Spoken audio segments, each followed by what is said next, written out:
हाँ नमस्कार मित्रों, चलिए शुरुआत करते हैं इसी से रिलेटेड दूसरे लेक्चर की। अब इसमें आवाज में समझेंगे कि एक्चुअली में जो शिल्डिंग हो रही थी और जो डीशिल्डिंग हो रही थी प्रोटॉन की, तो शिल्डिंग और डीशिल्डिंग का डेल्टा वैल्यू पर क्या इफेक्ट होता है, ये आज के लेक्चर में हम समझने वाले हैं। तो चलिए शुरुआत करते हैं, ठीक है, आ जाए। ये हम बात कर रहे हैं कि शिल्डिंग एंड डीशिल्डिंग, शिल्डिंग एंड डीशिल्डिंग का डेल्टा वैल्यू कहूं या केमिकल शिफ्ट कहूं, डेल्टा वैल्यू पर प्रभाव, ये आज का हमारा टॉपिक है, इसको समझेंगे। क्लियर? अब देखो बिल्कुल सिंपल है, अभी थोड़ी देर पहले बता के निपटा था मैं, क्या कहा था कि शिल्डिंग कब होगी, जब इंड्यूस्ड मैग्नेटिक फील्ड और H0 क्या होंगे, अपोजिट डायरेक्शन में हो, तब क्या होती है, शिल्डिंग होती है। डीशिल्डिंग कब होती है, जब induced magnetic field and H0 क्या हो, सेम डायरेक्शन में हो। क्लियर? ये तब होती है। आ रही बात समझ में? अब देखो एक्चुअली में होता क्या है। क्लियर? ये समझो कि मैंने, ये कोई न्यूक्लियस है, कोई न्यूक्लियाई है। क्लियर? ये कोई न्यूक्लियाई है, ठीक। इस न्यूक्लियाई में क्या होते हैं, एनर्जी लेवल होते हैं। बोलो क्या होते हैं, एनर्जी लेवल होते हैं। न्यूक्लियाई के एनर्जी लेवल होते हैं, ठीक। ये एनर्जी लेवल कैसे होते हैं, डीजनरेटेड। कैसे होते हैं, डीजनरेटेड होते हैं। डीजनरेटेड का मतलब क्या होता है, समान ऊर्जा वाले। बोलो क्या होता है, समान ऊर्जा वाले। क्लियर? होते हैं। कब होते हैं ये समान ऊर्जा वाले, कब होते हैं भाई, बोलो। समान ऊर्जा वाले होते हैं, कब होते हैं, जब H0 का मान कितना हो, 0 हो। क्लियर?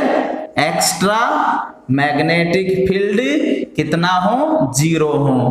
क्लियर? तो ये कैसे होते हैं, समान ऊर्जा वाले होते हैं। क्लियर? अब मैं क्या कह रहा हूं, H0 not equal to 0। Clear? ये तो अब देखो, ये फर्स्ट और ये सेकंड, H0 का मान 0 नहीं है, मतलब हमने क्या लगाया है, एक्स्ट्रा मैग्नेटिक फील्ड लगा दिया। बोलो क्या लगा दिया, एक्स्ट्रा मैग्नेटिक फील्ड लगाया। क्लियर? एक्स्ट्रा मैग्नेटिक फील्ड लगाते ही क्या होगा, ये डीजनरेसी खत्म हो जाएगी। क्लियर? न्यूक्लियर एनर्जी लेवल की डीजनरेसी क्या हो जाएगी, समाप्त हो जाती है। क्लियर? तथा ये न्यूक्लियर एनर्जी लेवल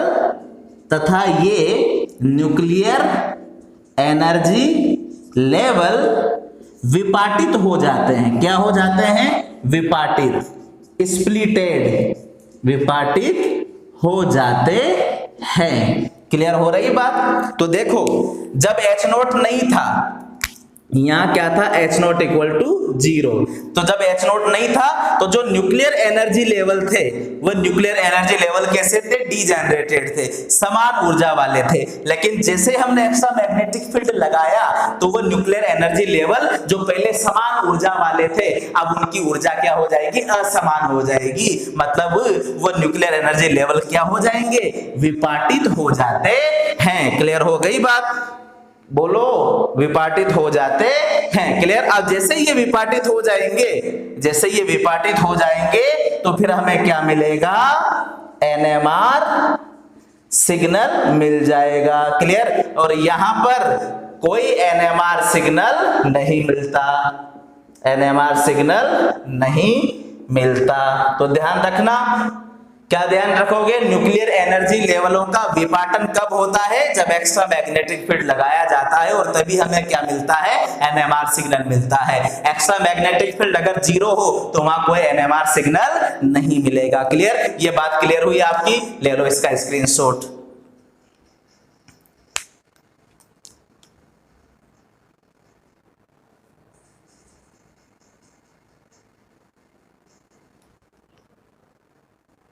ठीक है, अब देखो एक पॉइंट और क्लियर करना है यहां पर, उसको भी हम यहीं पर समझते हुए चलेंगे। देखो क्या कंडीशन है, ये तो समझ में आया। जब H0 इक्वल टू 0 है तो फिर एनर्जी लेवल समान होंगे, NMR स्पेक्ट्रम नहीं मिलेगा। लेकिन जैसे ही आप H0 लगाओगे तो ये न्यूक्लियर एनर्जी लेवलों का विपाटन हो जाएगा और आपको क्या मिलेगा, NMR सिग्नल देखने को मिलेगा। क्लियर, अब समझो। क्लियर, तो मैं यहां लिखूं कि H0 के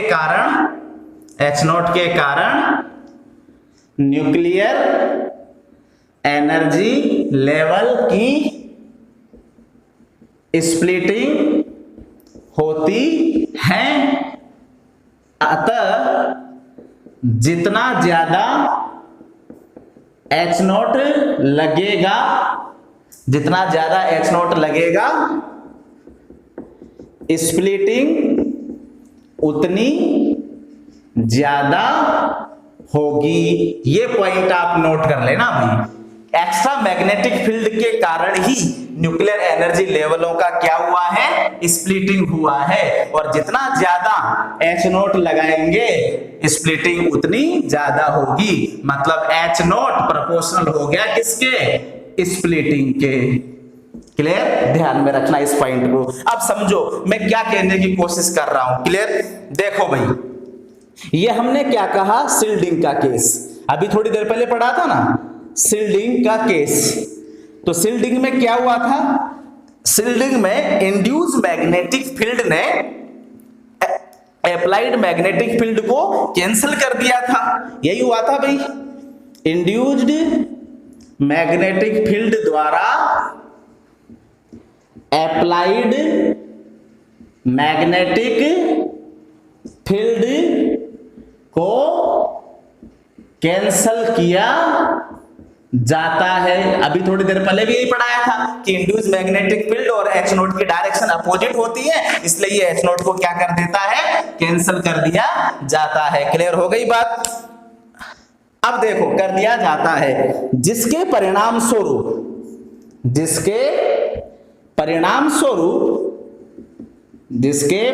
स्वरूप सिग्नल प्राप्त करने के लिए, देखो H0 को क्या किया है, कैंसल कर दिया। क्लियर, जिसके परिणाम स्वरूप और H0 को कैंसल कर दिया और स्प्लिटिंग होगी। और इसी कंडीशन में हमें क्या मिलता है, बोलो, इसी कंडीशन में हमें क्या मिलता है, NMR सिग्नल मिलता है। क्लियर, देखो अब हमने क्या कहा कि शिल्डिंग के केस में इंड्यूस मैग्नेटिक फील्ड जो होता है वह अप्लाइड मैग्नेटिक फील्ड को कैंसिल कर देता है। अब अगर आप खुद बताओ, applied magnetic field H0 cancel हो जाएगा तो क्या स्प्लिटिंग हो पाएगी क्या, अच्छी तरीके से नहीं हो पाएगी। और जब स्प्लिटिंग ही नहीं हो पाएगी तो क्या NMR सिग्नल मिलेगा क्या, नहीं मिलेगा। क्लियर हो रही बात, एक बार और बोलूं, क्या कंडीशन है कि जैसे यहां H0 को क्या किया, कैंसिल किया, और H0 के कारण ही तो क्या हो रही थी, स्प्लिटिंग हो रही थी। क्लियर हो गई बात। और स्प्लिटिंग ही नहीं होगी, H0 तो कैंसिल हो गया तो स्प्लिटिंग नहीं होगी, स्प्लिटिंग ही नहीं होगी तो NMR सिग्नल भी नहीं मिलेगा। क्लियर, तो समझो कि शिल्डिंग के केस में इंड्यूस मैग्नेटिक फील्ड द्वारा H0 को कैंसिल किया जाता है, जिसके परिणाम स्वरूप सिग्नल प्राप्त करने के लिए हमें क्या करना पड़ेगा, सिग्नल प्राप्त करने के लिए ज्यादा मैग्नेटिक फील्ड की आवश्यकता होती है। क्लियर हो रही है बात, ज्यादा मैग्नेटिक फील्ड की आवश्यकता होती है। क्लियर हो गई बात। एक तथा इस कंडीशन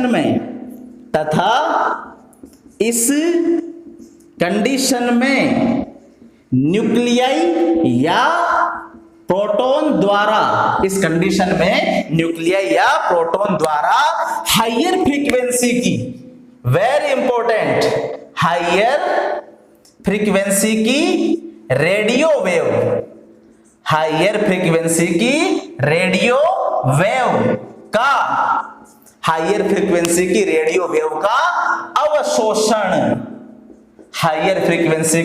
वेव का अवशोषण किया जाता है।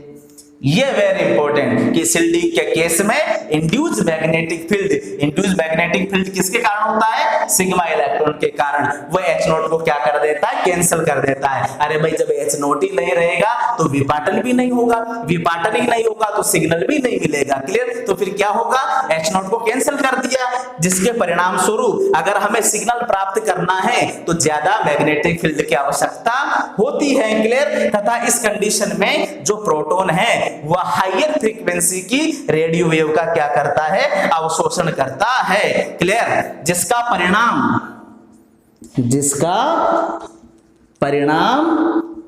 यह होता है कि सिग्नल टीएमएस के सापेक्ष, सिग्नल जो है वह टीएमएस के सापेक्ष उसकी तरफ क्या हो जाता है? शिफ्ट हो जाता है, टीएमएस की तरफ शिफ्ट हो जाता है। क्लियर? अगर टीएमएस की तरफ शिफ्ट हो रहा है तो उसे क्या कहते हैं? अप फील्ड कहा जाता है। शिफ्ट हो जाता है जिसे अप फील्ड शिफ्टिंग हिंदी में कहते हैं उच्च क्षेत्र विस्थापन, जिसे अप फील्ड शिफ्टिंग कहा जाता है। क्लियर हो गई बात? ये ध्यान में रखना। अगर अप फील्ड शिफ्टिंग हो रही है तो डेल्टा की वैल्यू क्या हो जाती है? कम हो जाती है। क्लियर? तो ध्यान में रखना कि शील्डिंग के केस में डेल्टा की वैल्यू क्या होती है? कम होती है। कम होने का कारण क्या?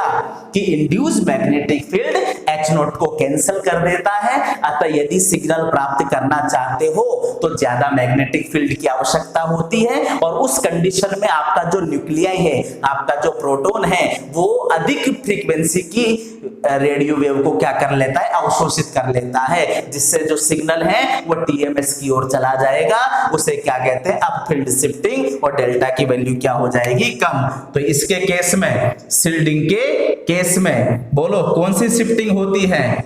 अप फील्ड शिफ्टिंग होती है। क्लियर? दूसरा पॉइंट, डेल्टा की वैल्यू क्या हो जाती है? कम हो जाती है। क्लियर हो रही है बातें? ये ध्यान में रखना। ठीक है? तो यह था आपका कि शील्डिंग के केस में डेल्टा की वैल्यू क्या हो जाती है? कम। तो फिर डी शील्डिंग के केस में डेल्टा की वैल्यू अपने आप क्या हो जाएगी? बढ़ जाएगी। क्लियर हो गई बात? ले लो इसका स्क्रीनशॉट।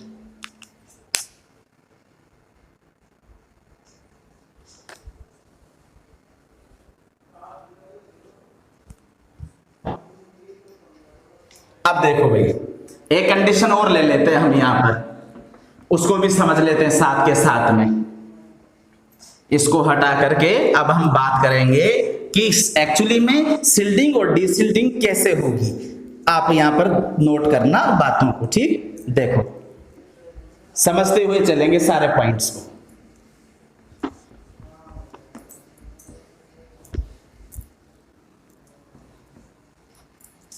देखना भाई कैसे कंडीशन होती जा रही है, आप चीजों को समझते हुए चलना। क्लियर? जैसे हमने कहा कि शील्डिंग, अभी थोड़ी देर पहले पढ़ा, शील्डिंग के केस में क्या होगा? अप फील्ड शिफ्ट होगी, मतलब जो सिग्नल है वो सिग्नल कहां जाएगा? टीएमएस की और। क्लियर? तो फिर डेल्टा की वैल्यू क्या होगी? कम हो जाएगी। क्लियर हो गई बात? और एक और ले लेते हैं डी शील्डिंग, इसका जस्ट अपोजिट। यहां का होगा डाउन फील्ड शिफ्ट हो जाएगा, मतलब सिग्नल टीएमएस से दूर, तो डेल्टा की वैल्यू बढ़ेगी। क्लियर हो रही है बातें? ये दोनों पॉइंट आप नोट कर लेना कि शील्डिंग और डीशील्डिंग कैसे होती है, वो मैंने पहले बता दिया, और इसका केस आप यहां पर ये ध्यान रख लेना। क्लियर? अब समझो, यहां एक पॉइंट नोट करेंगे, और नोट क्या करेंगे कि सिग्मा इलेक्ट्रॉन्स ऑलवेज प्रोटॉन की, सिग्मा इलेक्ट्रॉन ऑलवेज प्रोटॉन या न्यूक्लियाई की क्या करते हैं? शील्डिंग करते हैं। ये पॉइंट आप ध्यान में रख लेना। सिग्मा इलेक्ट्रॉन के द्वारा हमेशा प्रोटॉन की क्या की जाती है, शिल्डिंग की जाती है। क्लियर हो गई बात, क्या की जाती है, शिल्डिंग की जाती है। और अगर शिल्डिंग हो रही है, अगर क्या हो रही है, शिल्डिंग हो रही है, तो फिर सिग्नल, शिल्डिंग हो रही है तो सिग्नल कहां जाएगा, अप फील्ड पर, तो डेल्टा की वैल्यू क्या हो जाएगी, कम हो जाएगी। क्लियर हो गई बात। तो सिग्मा इलेक्ट्रॉन ऑलवेज प्रोटॉन की क्या करते हैं, शिल्डिंग करते हैं। क्लियर, ये पॉइंट आप ध्यान में रखना। एक पॉइंट और मैं बता रहा हूं यहां पर, उसको भी आप नोट कर लेना, ये नोट करके कि पाई इलेक्ट्रॉन, कौन से इलेक्ट्रॉन, पाई इलेक्ट्रॉन प्रोटॉन की, प्रोटॉन या न्यूक्लियाई की शिल्डिंग व डीशिल्डिंग दोनों कर सकते हैं, दोनों कर सकते हैं। तो सिग्मा इलेक्ट्रॉन तो हमेशा प्रोटॉन की क्या करेगा, शिल्डिंग करेगा, लेकिन पाई इलेक्ट्रॉन प्रोटॉन की शिल्डिंग भी कर सकता है और डीशिल्डिंग भी कर सकता है। अगर शिल्डिंग करेगा तो सिग्नल कहां चला जाएगा, अप फील्ड पर, डेल्टा की वैल्यू कम, और अगर डीशिल्डिंग करेगा तो सिग्नल कहां चला जाएगा, डाउन फील्ड पर, तो फिर डेल्टा की वैल्यू क्या हो जाएगी, बढ़ जाएगी। क्लियर, तो सिग्मा इलेक्ट्रॉन हमेशा शिल्डिंग करता है, जिसके कारण डेल्टा की वैल्यू कम होती है। और पाई इलेक्ट्रॉन्स हमेशा, पाई इलेक्ट्रॉन शिल्डिंग भी कर सकता है और डीशिल्डिंग भी कर सकता है। क्लियर हो गई बात, ले लो इसका स्क्रीनशॉट।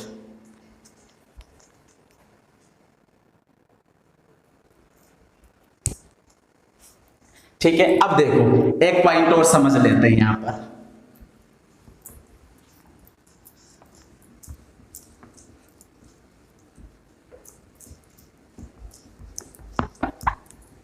क्या कंडीशन है, देखो समझो।